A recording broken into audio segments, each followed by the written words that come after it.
Hello friend, आप सबका स्वागत है आपके अपने YouTube channel edu live tutorial पर।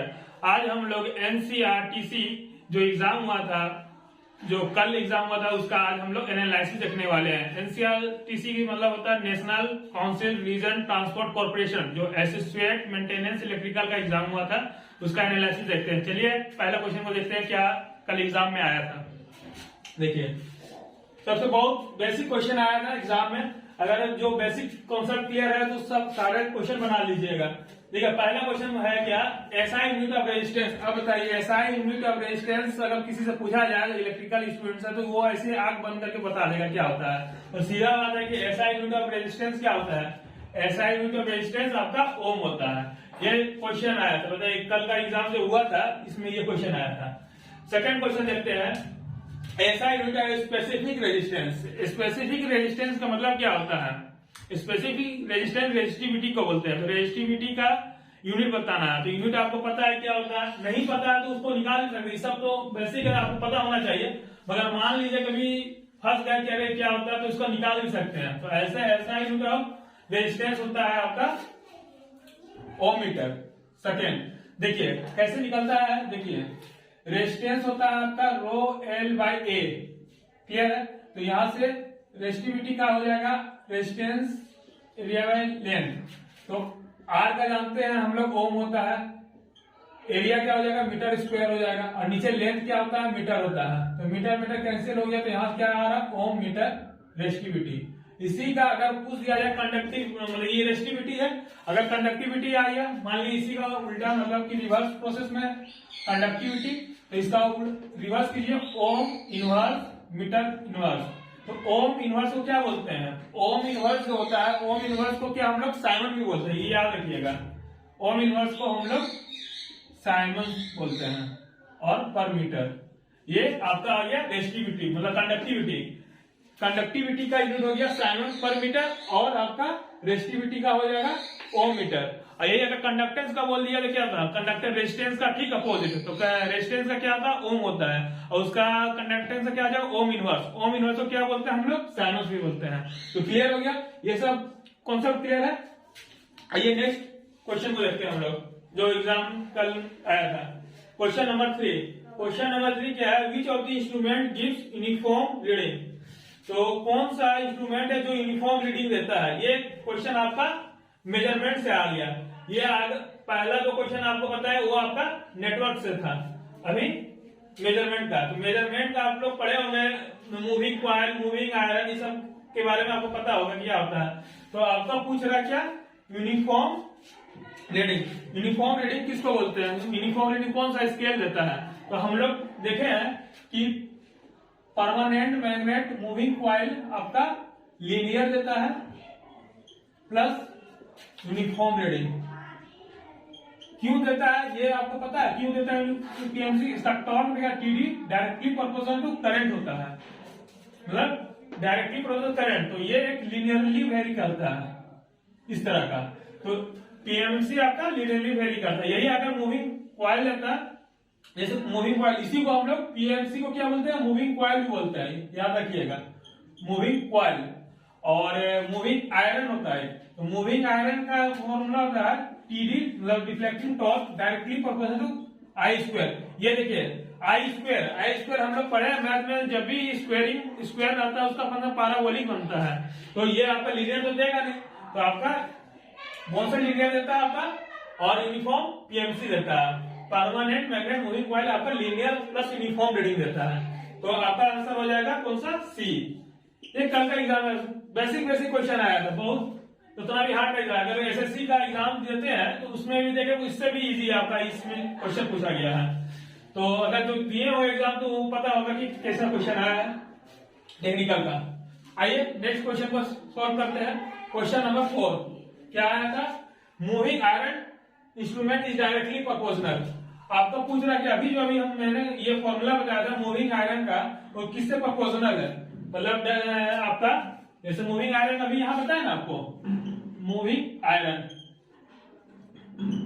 अगर नहीं पता है तो ये फॉर्मूला लिख लीजिए मूविंग आयरन का। Deflecting torque equal to I square dl by D theta, ये फॉर्मूला होता है मूविंग आयरन का, half I square dl by D theta, ये आपका मूविंग आयरन का फॉर्मूला होता है। और मूविंग कॉइल का अगर बोल दिया जाए तो ये भी देख लीजिए, आपको सब एक्स्ट्रा चीज बता रहे। क्वेश्चन जो आया कल ये आया, मगर उसके साथ में अगर कुछ एक्स्ट्रा भी बता रहे क्या है कि अगला कोई एग्जाम आया तो इससे आपका छूटे नहीं। तो अगला देखिए मूविंग कॉइल के बारे में, तो टीडी इक्वल टू होता है BINA, आपका directly proportional current, number of turns, area of cross section, I plus density, ये आपका फॉर्मूला। अगर नहीं पता है इसको लिख लीजिए। तो यहाँ पर देखिए क्या पूछ रहा है आपका क्वेश्चन में, moving iron instrument is directly proportional, किससे प्रोपोर्शनल होता है? तो मूविंग आयरन इंस्ट्रूमेंट किससे प्रोपोर्शनल होता है? अभी यहाँ फॉर्मूला देखिए ना, आई स्क्वायर, तो ऑप्शन सी क्लियर है। आइए नेक्स्ट क्वेश्चन देखते हैं। देख रहे हैं कैसे कैसे क्वेश्चन आया था कल का एग्जाम में। क्वेश्चन नंबर 5, क्वेश्चन नंबर 5, इन 2 वाट मीटर मेथड, जो 2 वाट मीटर मेथड जो होता है 2 वाट मेजरमेंट में, उसका पूछ रहा है कि क्या पावर फैक्टर रीडिंग होगा जो कि 2 वाट मीटर इक्वल हो W1 इक्वल टू W2। तो हम लोग को पता है कि W1 क्या होता है, W1 इक्वल टू होता है √3 VI cos 30 - 5, ये होता है। सेकेंड अगर देखा जाए W2 मतलब वाट मीटर का सेकेंड रीडिंग होता है √3 VI cos 30 + 5, ये होता है आपका क्या बोल दिया गया है, आपका W1 equal to W2, W1 equal कब होगा, कौन सा पावर फैक्टर पर इक्वल होता है। अगर यहाँ 5 मेरा 0 ले लिया जाए, यहाँ 0 5 लेंगे, यहाँ भी 0 लेंगे, तो 0 0 कैंसिल हो जाएगा, तो सब W1 इक्वल टू W2 आ जाएगा। कौन सा कंडीशन पर आता है, 5 इक्वल टू 0। अब 5 इक्वल टू 0 को क्या बोलते हैं हम लोग, पावर फैक्टर कब होगा, पावर फैक्टर क्या होता है, cos 5। मेरा 5 कितना हो गया, 0 आ रहा है, तो cos 0 क्या होता है, यूनिटी पावर फैक्टर। तो आपका पावर फैक्टर पूछा है, ना कि 5 पूछा है, नहीं कि आप लोग 0 मार के आ जाइएगा। तो इसका आंसर हो जाएगा क्या, इन 2 वाट मीटर मेथड में W1 इक्वल टू W2 कौन सा पावर फैक्टर रीडिंग कर देता है, यूनिटी पावर फैक्टर। जब यूनिटी पावर फैक्टर होगा तभी आपको W इक्वल होता है पावर रीडिंग, क्लियर है। इसी में और भी पूछ सकता है कि कब नेगेटिव रहेगा, कब आपका लैगिंग होगा, कब होगा कैपेसिटिव, ऐसा क्लियर होना है। चलिए नेक्स्ट क्वेश्चन को देखते हैं, क्वेश्चन नंबर 6। क्वेश्चन नंबर 6 में क्या है, in magnetic circuit is donated as flux, magnetic circuit में हम लोग डोनेट दिया गया फ्लक्स। तो एनालॉगस क्या होगा, इलेक्ट्रिकल सर्किट, इलेक्ट्रिकल सर्किट में एनालॉगस पूछ रहा है क्या होगा। तो अगर हम लोग देखेंगे V equal to IR, V equal to IR क्या है, इलेक्ट्रिकल सर्किट का है, इलेक्ट्रिकल सर्किट। और यही मैग्नेटिक सर्किट का MMF, MMF क्या होता है, MMF होता है आपका फ्लक्स इंटू रिलक्टेंस। तो फ्लक्स इंटू रिलक्टेंस आपका, यहां देखिए इलेक्ट्रिकल सर्किट में क्या हो जाएगा, ये करंट फ्लक्स से डिनोट कर रहा है और R रिलक्टेंस है, यहां रिलक्टेंस लिख देते हैं S, ये S है, S को हम लोग रिलक्टेंस बोलते हैं, रिलक्टेंस। तो ये आपका मैग्नेटिक सर्किट में है, ये इलेक्ट्रिकल सर्किट है, ये मैग्नेटिक सर्किट है। तो हम लोग इलेक्ट्रिकल सर्किट में करंट किससे रिप्लेस हो जाता है, फ्लक्स से। यहाँ हम लोग फ्लक्स दिया हुआ है, मैग्नेटिक सर्किट है, हम लोग पूछ रहा क्या, electrical circuit. Electrical circuit flux किससे है, करंट से। यही अगर यहाँ पे आपका दिया हुआ है magnetic circuit is generated as, यहाँ पर आपका मैग्नेटिक रिलक्टेंस दे देता है, रिलक्टेंस, और पूछ देता है एनालॉगस बताइए आप इलेक्ट्रिकल सर्किट में एनालॉगस क्या होता है। तो एनालॉगस क्या है, रिलक्टेंस का क्या होता है, देखिए आप जो फॉर्मूला है रिलक्टेंस का एनालॉगस क्या आता है, रेजिस्टेंस, ये रेजिस्टेंस है। तो आपका आंसर इससे क्या होगा, फ्लक्स का आपका ऑप्शन डी। देखिए इसके साथ एक्स्ट्रा भी बता रहे कि क्लियर हो जाए कि आपका अगर कुछ और एक्स्ट्रा इन्फॉर्मेशन आपको मिल रहा है तो वो आपको बता दे रहे कि इससे क्वेश्चन, अगर दूसरा क्वेश्चन पैटर्न चेंज कर दिया तो ये भी बन जाना चाहिए।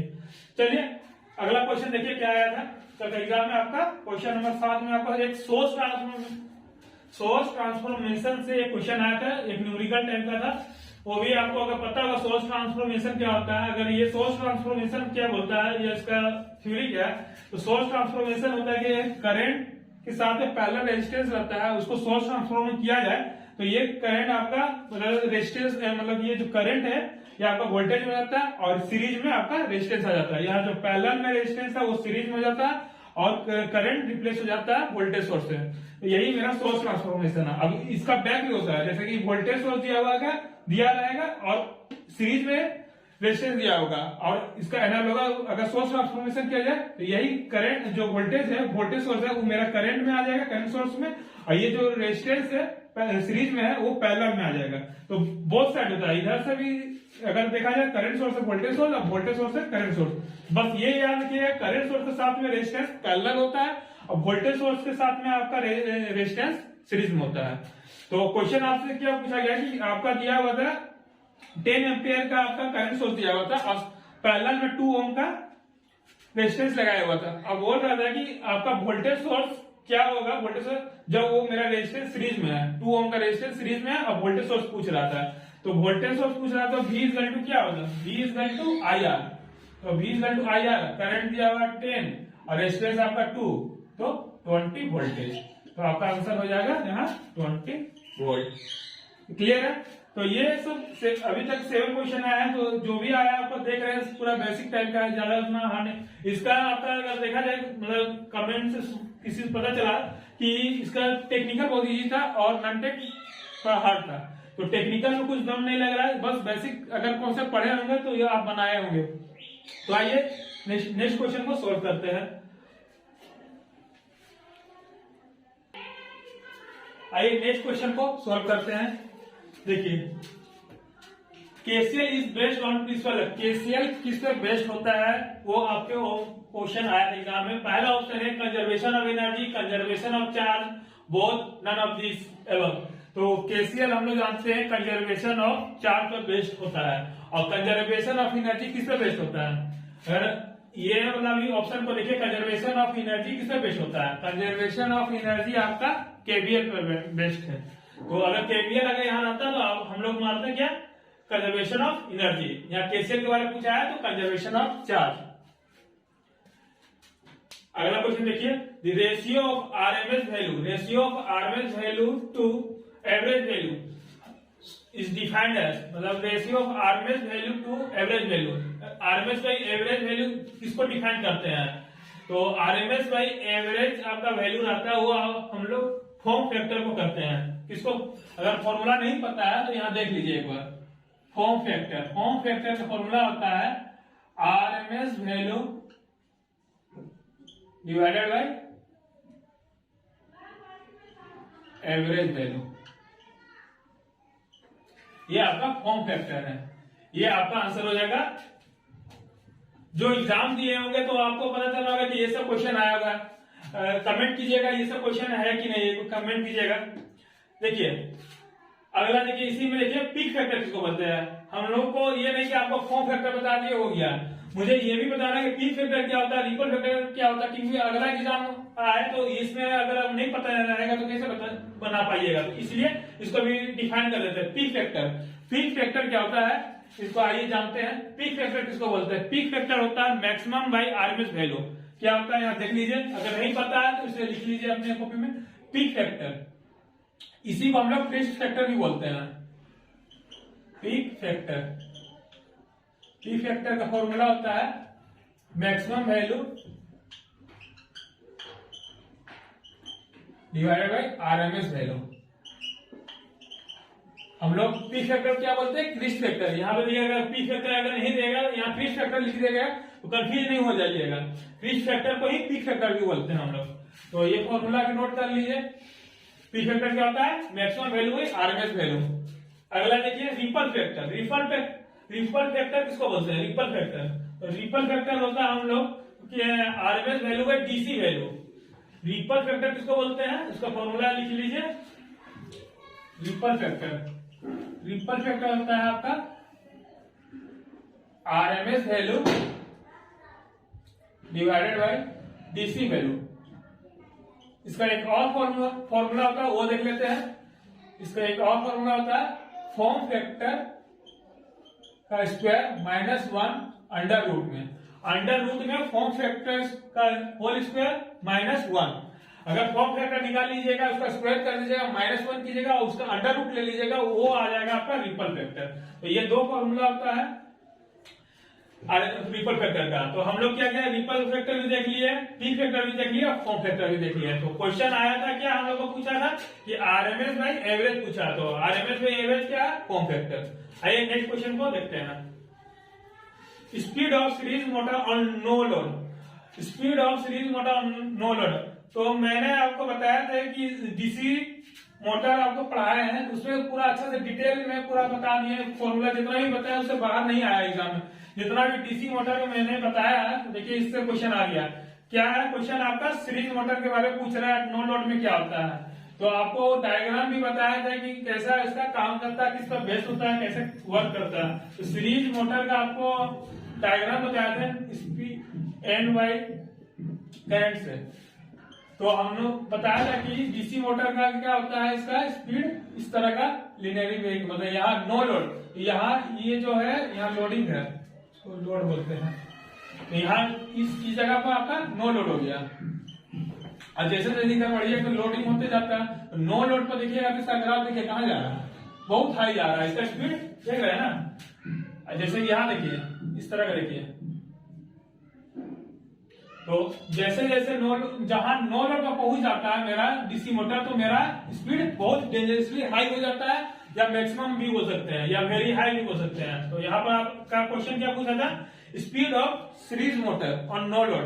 तो नो लोड पर क्या होता है, वेरी हाई होता है। ऑप्शन में डी ऑप्शन, वेरी हाई।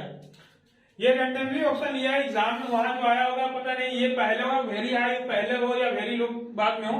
तो ये मत सोचिए कि एग्जैक्ट है, जो मुझे पता चला है वो मैं ऑप्शन लेके बता रहा हूँ, आपको पूरा एक्सप्लेन करके बता रहा हूँ कि हाँ इसका ऑप्शन कौन सा सही होगा। आपने जो बनाया होगा तो वो आप ये मारे कि नहीं मारे वो मिला लीजिएगा, और कमेंट कीजिएगा कि क्या आपने ये सही मारा कि नहीं, और कितने क्वेश्चन बनाए वो भी कमेंट कीजिएगा। क्वेश्चन नंबर 11, आइए देखते हैं 11 क्वेश्चन क्या है। In single phase induction motor, single phase के बारे में बहुत अच्छे से आपको नोट्स दिए हैं, अगर नहीं देखे हैं तो प्लेलिस्ट में डाला हुआ, वहां से जाके देख लीजिए। पूरा डीसी मशीन के बारे में बताए हैं, और इंडक्शन मोटर के बारे में, सिंगल फेज के बारे में और 3 फेज दोनों बताए हैं। अगर नहीं पता है तो उसमें देखिए जो हमने कॉन्सेप्ट दिया है उसमें जाके देखिएगा, वो पूरा अच्छे से बताए हैं, तो वहां से एक बार देख लीजिएगा। चलिए अभी बताता है क्या है, single phase induction motor capacitor start motor. किसके बारे में पूछ रहा है, कैपेसिटर स्टार्ट मोटर। कैपेसिटर कहाँ कनेक्टेड होता है, मतलब कैपेसिटर स्टार्ट मोटर होता है तो कैपेसिटर किस जगह कनेक्ट करते हैं। ये आपको डायग्राम बताया था कि कैपेसिटर कहाँ पर, एक होता है मेन वाइंडिंग होता है, एक ऑक्सिलरी वाइंडिंग होता है। तो जो मेरा कैपेसिटर होता है वो कहाँ कनेक्ट होता है, मेन वाइंडिंग कनेक्ट करते हैं या ऑक्सिलरी वाइंडिंग में कनेक्ट करते हैं, वो क्वेश्चन पूछ रहा है। तो आपको डायग्राम सबसे पहले ध्यान में रहना चाहिए। जैसे मैंने बताया था कैपेसिटर स्टार्ट में आपको क्या बताया था, यहाँ कैपेसिटर, यहाँ पर आपका कंपनसेटिंग स्विच होता है, इसको स्विच बोलते हैं कंपनसेटिंग स्विच। यहाँ कैपेसिटर रहता है, यहाँ पर कॉइल रहता है, यहाँ कॉइल रहता है। इसी को हम लोग क्या बोलते थे, मेन वाइंडिंग बोलते थे, और यहाँ ऑक्सिलरी वाइंडिंग बोलते थे। और ये आपका कैपेसिटर हो गया, ये कंपनसेटिंग स्विच हो गया। तो क्वेश्चन में क्या पूछ रहा है कि कैपेसिटर कनेक्टेड किस जगह, किससे कनेक्ट रहता है। कैपेसिटर देखिए कहाँ कनेक्ट है, ऑक्सिलरी वाइंडिंग है, यहाँ सप्लाई देते थे, सिंगल फेज सप्लाई होता था। तो ये डायग्राम आपको नोट्स में बहुत अच्छा से बताया है, उसके बारे में डिटेल में बताया कि मेन वाइंडिंग में रेजिस्टेंस क्या होता है, इंडक्टेंस क्या होता है, ऑक्सिलरी वाइंडिंग में रेजिस्टेंस क्या होता है, और इंडक्टेंस का क्या प्रभाव है, कौन सा ठीक होता है कौन सा ठीक होता है, ये सब डिटेल बताए हुए हैं। अगर नहीं देखे तो आप जाके प्लेलिस्ट में वीडियो जाके देख लीजिएगा। चलिए अभी इसका क्या आंसर हो जाएगा, कैपेसिटर कहाँ कनेक्ट रहता है, ऑक्सिलरी वाइंडिंग में। ये देख रहे हैं ना कैपेसिटर कहाँ है, ऑक्सिलरी वाइंडिंग का। यही अगर कैपेसिटर रन करता है ना तो ये कंपनसेटिंग स्विच खाली केवल हट जाता है, कैपेसिटर रन में कैपेसिटर स्विच नहीं होता है। तो आइए नेक्स्ट क्वेश्चन को देखते हैं, question number 12। Rotor frequency at standstill position. मैं पूछ रहा है कि स्टैंड स्टिल पोजीशन में रोटर फ्रीक्वेंसी का वैल्यू क्या होगा। तो रोटर फ्रीक्वेंसी पहले सबसे पहले वो जानिए कि इसका फॉर्मूला क्या होता है। रोटर फ्रीक्वेंसी का फॉर्मूला होता है FR equal to S time F, ये फॉर्मूला होता है रोटर फ्रीक्वेंसी का। अब मेरा देखिए क्वेश्चन में क्या बोल रहे हैं, यहाँ पोजीशन दे दिया, कौन सा position, stand still position. Stand still position का मतलब क्या होता है कि रुका हुआ, मेरा रोटर घूम नहीं रहा। तो स्लिप पहले हम लोग जानते हैं क्या होता है, सबसे पहले स्लिप के बारे में जानते हैं। तो स्लिप देखिए यहाँ मैं बताता हूँ आपको स्लिप क्या होता है, ns minus nr by ns, ये synchronous speed minus rotor speed by synchronous speed, ये स्लिप का फॉर्मूला है। अब देखिए क्या बोल रहा है, stand still position. Stand still position का मतलब होता है कि रोटर मेरा घूम नहीं रहा। जब रोटर नहीं घूमेगा तो मेरा क्या एनआर क्या हो जाएगा, जीरो हो जाएगा। अब जीरो हो जाएगा, एनआर जीरो हो गया, तो यहाँ देखिए क्या निकल रहा है, स्लिप क्या आ रहा है मेरा, एनएस बाई एनएस। तो एनएस बाई एनएस क्या किया, 1 आ गया। और यहाँ पुट कीजिए 1 को, यहाँ पुट कीजिए रोटर फ्रीक्वेंसी में, यहाँ पुट कीजिएगा 1 पुट कीजिएगा तो F directly proportional to frequency आ रहा है। देखिए ऑप्शन में कौन सा है, देखिए ऑप्शन में सी है, देख रहे हैं ना। और ऑप्शन में देखिए बहुत रिलेटिव, एसएफ दे दिया है डायरेक्ट। अगर नहीं पता रहेगा, स्टैंड स्टिल पोजीशन नहीं पड़िएगा और डायरेक्ट आप देखिएगा रोटर फ्रीक्वेंसी, तुरंत मार दीजिएगा एसएफ। तो यहाँ पर क्वेश्चन बहुत अच्छा से पढ़िए। और यहाँ देखिए यहाँ पोजीशन भी दे दिया, कौन सा पोजीशन में बोल रहा है।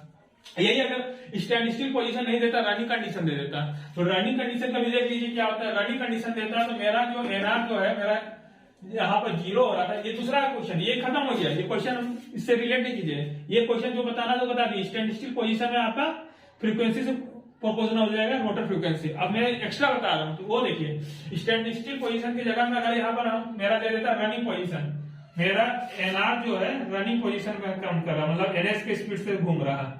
जो रोटर जो घूम रहा वो सिंक्रोनस स्पीड में घूमने लगा। जब यहाँ एनआर का स्पीड हो जाएगा एनएस हो जाएगा, तो एनएस जैसे ही हो जाएगा तो यहाँ पर स्लिप क्या आ जा रहा है, जीरो आ जा रहा है। इसको जीरो यहाँ पुट कीजिएगा तो मेरा रोटर फ्रीक्वेंसी जीरो आ जाएगा। तो ये सब क्लियर होना चाहिए, कब जीरो होता है, कब फ्रीक्वेंसी होता है, कब एसएफ होता है, ये सब पूरा क्रिस्टल क्लियर होना चाहिए आपको। चलिए अगला क्वेश्चन को देखते हैं, क्वेश्चन नंबर 13। क्वेश्चन नंबर 13 क्या है, एट इंस्टेंट स्टार्टिंग। देखिए एट इंस्टेंट स्टार्टिंग स्लिप पूछ दिया। अब यही चीज है कि एट इंस्टेंट स्टार्टिंग के बारे में क्या होता है, इंस्टेंट स्टार्टिंग क्या होता है, instant starting nothing but stand still position. Stand starting कुछ नहीं है, बस एक स्टार्टिंग पोजीशन को ही स्टैंड स्टिल पोजीशन को ही बोलते हैं। तो स्लिप क्या बताया, अभी बताया NS minus NR by NS. तो एट इंस्टेंट स्टार्टिंग बोला ना, एट इंस्टेंट स्टार्टिंग,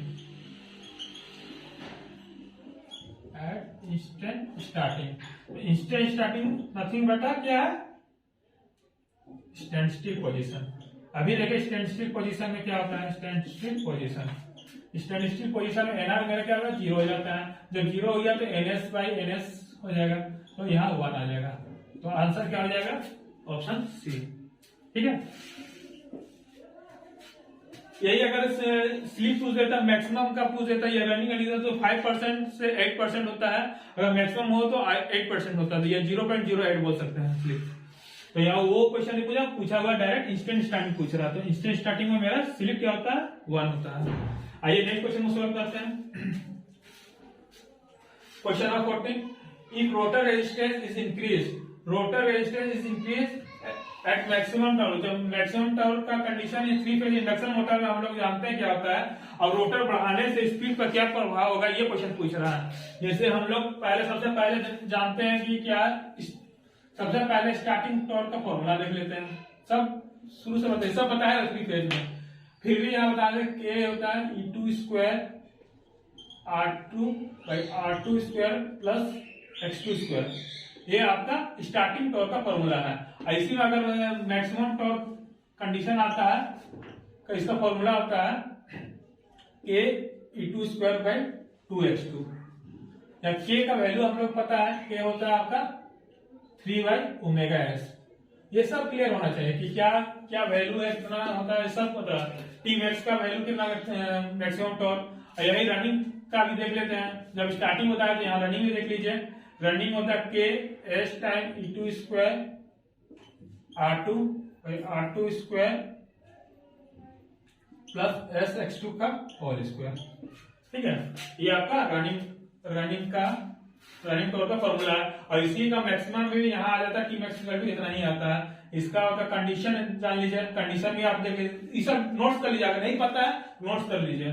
इसका कंडीशन भी होता है R2 equal to S X2, ये आपका जब मैक्सिमम टॉर्क का कंडीशन होता है, इस कंडीशन पर मेरा मैक्सिमम टॉर्क निकलता है। तो चलिए अब आइए यहाँ क्वेश्चन पर आइए।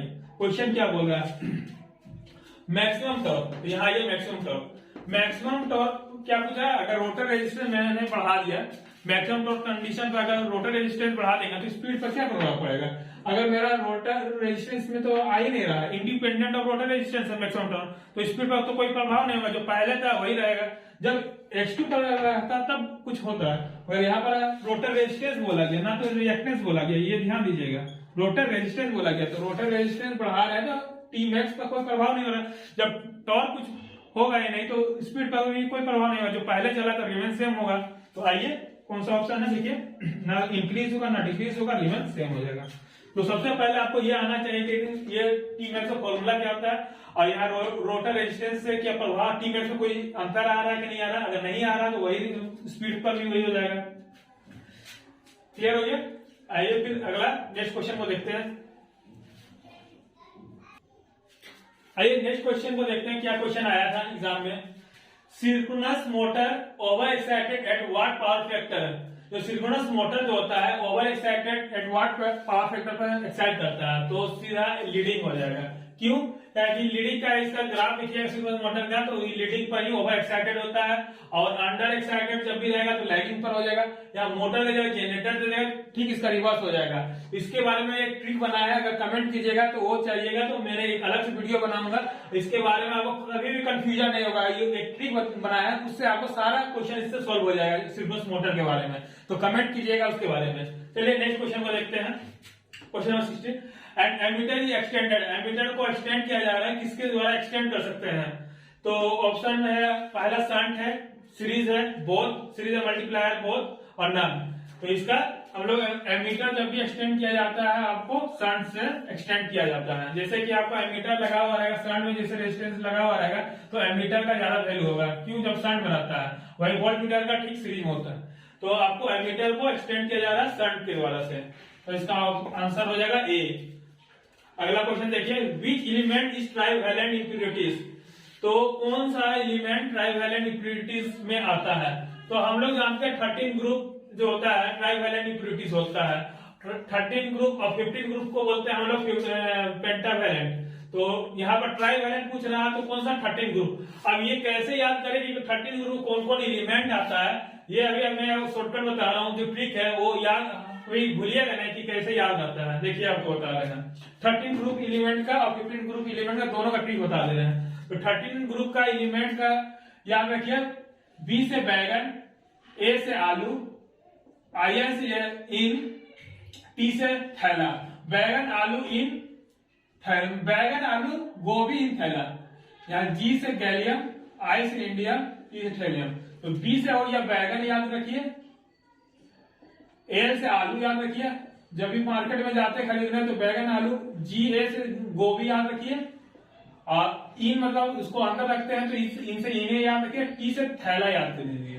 तो ये एक ट्रिक बनाया है जो आप कभी भूलिएगा नहीं। 13 ग्रुप का अगर पूछ दिया जाएगा कि 13 ग्रुप एलिमेंट में कौन कौन सा आता है, तो बैगन आलू गोभी इन थैला जब भी याद रखिएगा तो आपको हमेशा याद आ जाएगा कि ये ट्रिक ऐसा होता है। बी से बोरोन हो गया, अब देखिए बी से बैगन बोल रहे हैं तो इसे बोरोन याद रखिएगा, ऐसा नहीं कि बैगन। बी से बोरोन, अल्युमिनियम, गैलियम, इंडियम, टेलियम, ये आपका 13 ग्रुप में आ जाता है। कौन सा 13 ग्रुप में एलिमेंट आता है। यही मेरा ट्राइवैलेंट इम्प्योरिटीज है, ट्राइवैलेंट इम्प्योरिटीज। तो अब कभी भी नहीं भूलिएगा कि कौन सा 13 ग्रुप में कौन सा एलिमेंट आता है। ये ट्रिक याद रखिएगा, बैगन आलू गोभी इन थैला, तो ये आपको हमेशा याद रह जाएगा। इसी तरह 15 ग्रुप का भी देख लीजिए, अगर पूछ देता है कि यहाँ पेंटावैलेंट इम्प्योरिटीज किसमें आता है, तो पेंटावैलेंट का भी देख लीजिए, इसका भी ट्रिक बनाया है, तो वो भी आपको याद रह जाएगा। तो ये कुछ कुछ ट्रिक है जो कि याद कर सकते हैं हमेशा के लिए, कभी कंफ्यूजन नहीं होगा। तो 15 ग्रुप का देख लीजिए, नाना, पापा, आंटी, सब, बीमार, ये आपका डीज है, ये याद रखिएगा। एन से नाना, पी ए से पापा, ए से आंटी याद रख लीजिए, एस बी से सब याद रख लीजिए, अब बी आई से बीमार लिख लीजिए। ये आपका 15 ग्रुप का ट्रिक है। कौन सा कौन कौन एलिमेंट आता है 15 ग्रुप के एलिमेंट का, या पेंटावैलेंट इम्प्योरिटीज में कौन कौन आता है, nitrogen, phosphorus, nitrogen, phosphorus, arsenic, stibine और बिस्मथ। ये आपका 15 ग्रुप मतलब पेंटावैलेंट इंप्योरिटीज है ये। अगर पूछ दिया जाए पेंटावैलेंट इंप्योरिटीज कौन कौन आता है तो आप भूल नहीं पाइएगा कि कौन सा आता है, बस याद रखिएगा, ट्रिक याद रखिएगा, नाना पापा आंटी सभी मार। और उसका 13 ग्रुप एलिमेंट का क्या है, बैगन आलू गोभी थैला। बस ये 2 ट्रिक याद रखिएगा। आपको कभी इसमें सेमीकंडक्टर डिवाइस से यही 13 ग्रुप और 15 ग्रुप से पूछता है कि ट्राइवैलेंट इंप्योरिटीज कौन सा होता है, पेंटावैलेंट इंप्योरिटीज कौन सा होता है, डोपिंग क्या होता है, एन टाइप में क्या होता है, पी टाइप में क्या होता है। तो ये अगर याद रखिएगा तो आपको क्लियर हो जाएगा। तो इसका देखिए कौन सा है, विच एलिमेंट इज ट्राइवैलेंट पूछ रहा है। तो ट्राइवैलेंट में अभी बताया ना बैगन आलू गोभी थैला है, कहीं दिख रहा बैगन, देखिए बी से बैगन, कौन सा आंसर हो जाएगा, सी। क्लियर हो गया, अब तो डाउट नहीं होगा कि कौन सा एलिमेंट कैसे याद करना है। चलिए नेक्स्ट क्वेश्चन को देखते हैं हम। Question number 18। क्वेश्चन नंबर 18 क्या है, which gas is contain in fluorescent tube. जो हमारे घर में जो फ्लोरोसेंट ट्यूब होता है उसमें कौन सा गैस रहता है, तो फ्लोरोसेंट ट्यूब में हम लोग मतलब मेनली मरकरी रहता है, Hg मरकरी रहता है। यही फ्लोरोसेंट ट्यूब की जगह में फिलामेंट, जो फिलामेंट 100 वाट जो देखते हैं उसमें कौन सा होता है, आर्गन होता है।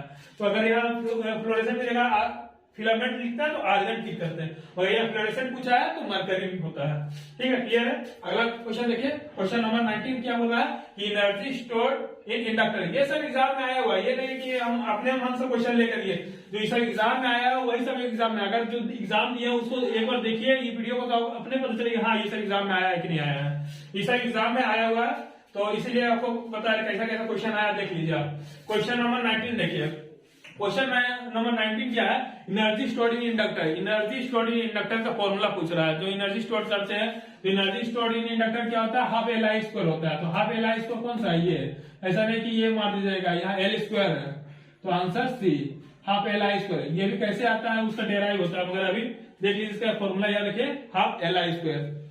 आइए नेक्स्ट क्वेश्चन को देखते हैं। ऐसा यूनिट ऑफ इलेक्ट्रिक, सबसे इजी है बोला पावर, इलेक्ट्रिकल पावर का यूनिट पूछ दिया है, तो बताइए इलेक्ट्रिकल में आपको पावर का यूनिट पूछ दे तो आप नहीं बना पाइएगा, तो इसका आंसर हो जाएगा वाट। सबसे इजी है, इलेक्ट्रिकल पावर का इसका यूनिट क्या होता है, वाट होता है। ये भी देख लेते हैं, ये क्या होता है, ये किसका यूनिट है, किलोवाट और किसका है, एनर्जी का। ये यूनिट का बोलते हैं हम लोग, ये एनर्जी का यूनिट है, या यूनिट इसी को बोलते हैं। 1 किलोवाट को 1 यूनिट बोलते हैं। तो किलोवाट आवर किसका यूनिट है, एनर्जी का। तो आंसर हो जाएगा इसका, इलेक्ट्रिकल पावर का पूछ रहा है तो वाट हो गया। आइए नेक्स्ट क्वेश्चन को देखते हैं। क्वेश्चन नंबर 21, मर्ज प्राइस प्रोटेक्शन। जो मर्ज प्राइस प्रोटेक्शन होता है कहाँ यूज किया जाता है, मर्ज प्राइस प्रोटेक्शन किसमें यूज करते हैं, अल्टरनेटर, ट्रांसफार्मर, बोथ। तो अगर अल्टरनेटर और ट्रांसफार्मर दिया हुआ रहेगा तो हम लोग केवल अल्टरनेटर मारेंगे, जहां बोथ अगर यदि अल्टरनेटर और ट्रांसफार्मर तो हम लोग बोथ मारेंगे। तो ये याद रखिएगा कि इसका दोनों ऑप्शन दिया हुआ, अल्टरनेटर और ट्रांसफार्मर, यहाँ बोथ लिख दिया। जब भी बोथ लिख दिया, अगर बोथ नहीं रहता ना तो मेनली अगर मर्ज प्राइस प्रोटेक्शन अगर अल्टरनेटर में होता है, अगर बोथ नहीं लिखता तो हम लोग अल्टरनेटर मारते हैं। तो यहाँ बोथ लिखा है तो दोनों में यूज होता है, ट्रांसफार्मर में यूज होता है और अल्टरनेटर में भी यूज होता है। तो इसका आंसर क्या सही होगा, सी। अब ये सब टेक्निकल क्वेश्चन है, अभी तक इतना जो भी बताया टेक्निकल क्वेश्चन, थोड़ा बेसिक देख लेते हैं जो एग्जाम में आया था। ये नंटेक का question, lignite coal reserve maximum in which state. Lignite जो कोल होता है सबसे रिजर्व कहाँ किया जाता है, मैक्सिमम कौन सा स्टेट में करता है, ये इसका आंसर हो जाएगा तमिलनाडु। नंटेक का ये सब क्वेश्चन है, यहाँ तक आपका टेक्निकल था, यहाँ नंटेक का आपका। अविनाश सेवल जो है, अविनाश सेवल जो रिकॉर्ड, नेशनल रिकॉर्ड ओलंपिक 2021 में रिकॉर्ड किया, नेशनल रिकॉर्ड। ये अविनाश सेवल कौन सा गेम से बिलोंग करते हैं, कौन सा गेम खेलते हैं, उसके बारे में पूछ रहा है। तो पहला दिया साइकिलिंग दिया हुआ है, स्टेपल चेस दिया हुआ है, स्केटिंग दिया हुआ है, बैडमिंटन। तो अविनाश सेवल आपका स्टेपल चेस से रिलेटेड है। कौन सा गेम खेलते हैं अविनाश सेवल, स्टेपल चेस। तो ये नेशनल रिकॉर्ड किया है ओके ओलंपिक 2021 में। ये आपका ऑब्जेक्टिव है, मतलब ऑब्जेक्टिव होता है। ये नंटेक का क्वेश्चन है, ये सब जो क्वेश्चन आया हुआ। अब देखिए ये एक रीजनिंग का क्वेश्चन है, देखिए इसका क्या है 1930, इसका सॉल्व करके बताइए क्या आता है। पॉज कीजिए वीडियो, इसको सॉल्व कीजिए। क्या है देखिए यहाँ पर 193600 सॉल्व किया, यहाँ क्या आ रहा है आंसर बताइए। देखिए यहाँ 1 का स्क्वायर हो रहा है, यहाँ देखिए 3 का स्क्वायर, यहाँ 6 का स्क्वायर, या 10 का स्क्वायर, 10 का स्क्वायर हो रहा है या 6 का स्क्वायर हो रहा है, या इन दोनों का डिफरेंस देखिए +2 हो रहा है, +3 हो रहा है, प्लस 2 करके जाए 3 में, 3 प्लस 3 करेंगे 6 आएगा, 6 का होल स्क्वायर। यहाँ देखिए प्लस 4 कीजिएगा तो 6 प्लस 4 10 हो जाएगा, 10 का होल स्क्वायर। अब यहाँ 5 जोड़ दीजिए तो 10 प्लस 5 कितना हो जाएगा 15, इसका होल स्क्वायर कीजिएगा तो कितना आ जाएगा आपका 225। इसका आंसर कौन सा सही हो जाएगा? Option B, option B 225। और आपका और भी क्वेश्चन था नटेक में, जैसे कि आपको पूछ दिया था, जैसे वर्क एक्सेल के बारे में पूछा था। एक्सेल MS एक्सेल जो जानते हैं, जो वर्कशीट रहता है, यहाँ पर जो वर्कशीट देखिएगा आप खोलिएगा एक्सेल में तो वर्कशीट रहता है, तो यहाँ पर बहुत सारा इस तरह का बना हुआ रहता है रेक्टेंगुलर बॉक्स को। ये पूछ रहा था इसको क्या बोलते हैं, ये जो बॉक्स है रेक्टेंगुलर बॉक्स MS एक्सेल को, इसको क्या बोलते हैं? इसको हम लोग सेल्स बोलते हैं। तो ये क्वेश्चन आया हुआ था नटेक में, सेल्स बोलते हैं।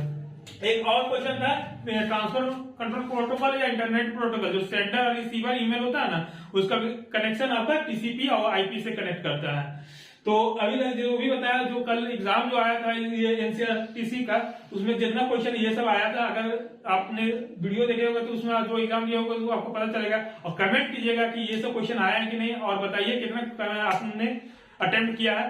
तो उम्मीद करता हूँ आज का वीडियो आपको अच्छा लगा होगा। धन्यवाद।